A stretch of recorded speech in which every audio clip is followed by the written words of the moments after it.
Hello there. Welcome to today's episode of Stripes Talking Points. And today I want to go over something that really been bothering me, and I just didn't know why. So I decided to kind of do some research and see how this seemed to be working. And as you can see on the screen, it is Brie Larson as Captain Marvel.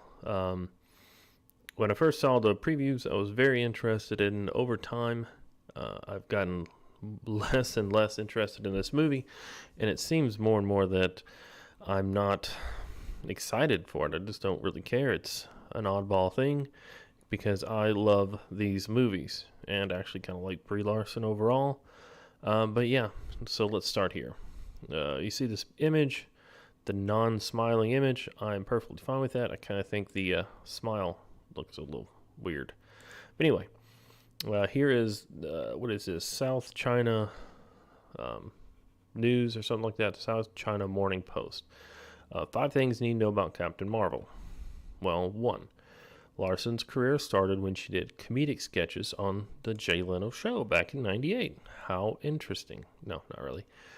She is the first, now we gotta reach for this, first woman to star solo in her own Marvel Studios action film in the Avengers universe. She is not the first woman to star in a Marvel solo film,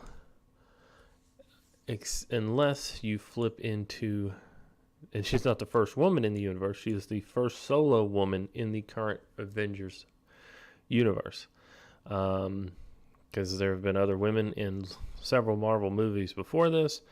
There was the solo Elektra film back in the day, and she is basically the first Captain Marvel movie. So yay for that. That's very strange.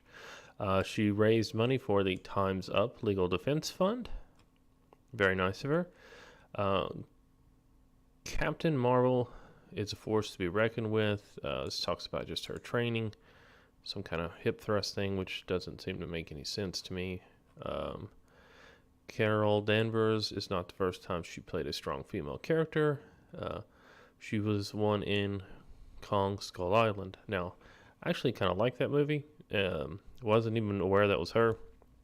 I think if you're actually a decent actor or actress, you kind of blend in. Moving on to the next part. This is what's starting to bother me. Brie Larson isn't letting her Captain Marvel press tour be overwhelmingly white and male. As you read through here, you kind of see that she's trying to say, as I started about a year ago, I started paying attention, blah, blah, blah. She was noticing that a lot of the critics were white guys. And she wanted to heighten inclusive voices. Now, the strange part about this, and what really irks me, is film critics are a very niche market. A very specific group of people want to be film critics, and a very select group of people are able to be kind of trusted. And right now in the industry, you see a lot of film critics giving really bad movies good reviews because they're trying not to say anything negative about the current state of movies. What Brie Larson is kind of going for here, and what I kind of took from this after reading it, is she is going out of her way to limit who talks to her to a select group of people, so she can essentially choose her own reviewers. She wants the people who review her movies to be the ones she personally picks, not anyone who has credibility, not someone who's critical of films. Diverse voices, she picks who chooses her. And that's kind of what SJWs mean when they mean diversity, is they mean exclusively certain sets. Kind of the opposite of what it actually means.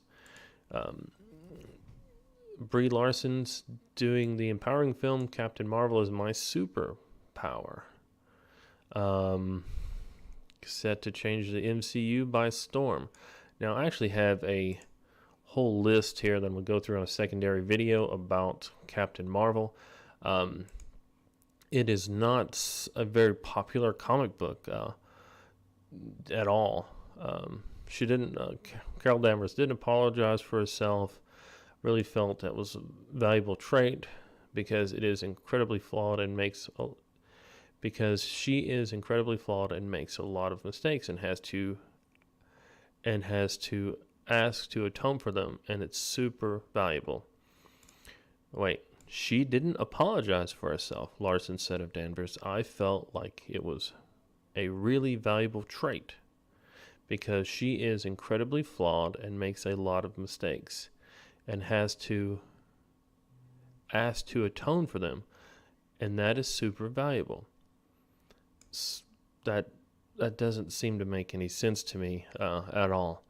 And the reintroduction of her being as an Air Force pilot apparently came 7 years ago.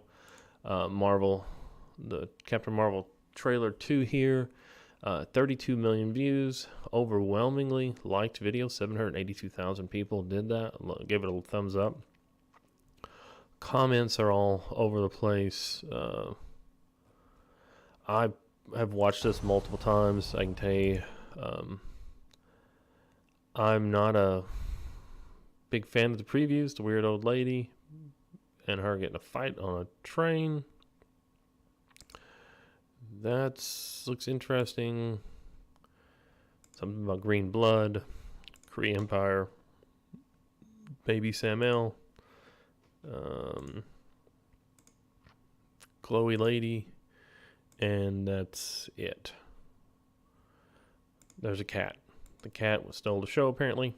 Anyway, next part here is Captain Marvel's kind of the Nick Fury prequel you've been waiting for. Now, if anyone remembers Solo, a Star Wars story, that movie came out, and I remember hearing how it was mostly just a story of Chewbacca. And I went and saw it strictly to see Chewbacca kind of in his own movie, and oh man, was I let down. So I'm generally thinking when they start pushing these different threads of the movie, it's basically because there's no coherent stuff here. Jackson's a major character in the Captain Marvel movie to the point during our set visit last spring, producer Jonathan Swartz described as a two-hander between Fury and Carol Danvers. Great. Still not really making me interested in the movie. Here is the retro website they've got set up for this. Info, media, buy tickets. They are trying to go for nostalgia in every way, shape, or form. And again, this is a $100 million movie. Yeah. So, realistic box office predictions. Pessimistic. They're saying, so worst case scenario is $519 million. Best case, $1.3 billion. Strong competition from us, Dumbo, Shazam. They expect $65 million and $176 million total. Think Ant-Man, and then Ant-Man's where they're throwing the low end, Black Panther's on the high end. Now, there's a lot of other movies coming out here, and they're really pushing that this Marvel movie will be the draw. It's not so much Carol Danvers. They're pushing, since it's a Marvel movie, they think it's going to wipe up the competition, take them out, control the scene. But who knows? That's really, you just don't know. Overall, though, from what I'm getting from it, the previews, all they talked about was this cat.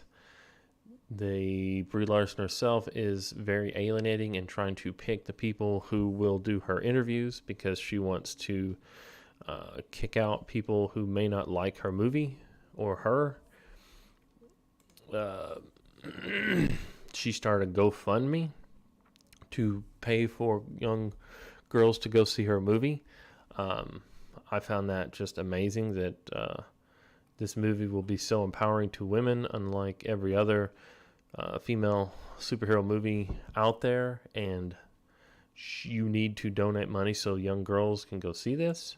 Currently, this thing is up at 48,000. I think there's a couple more of them, and I find it really crazy that Hollywood actress is raising money so that people can go see her movie when I'm not sure, but I'm pretty sure she made a couple of million off this, and she could have very easily set up a $100,000 thing to send kids to see her movie rather than set up a GoFundMe. Or maybe she could donate dollar for dollar with a GoFundMe.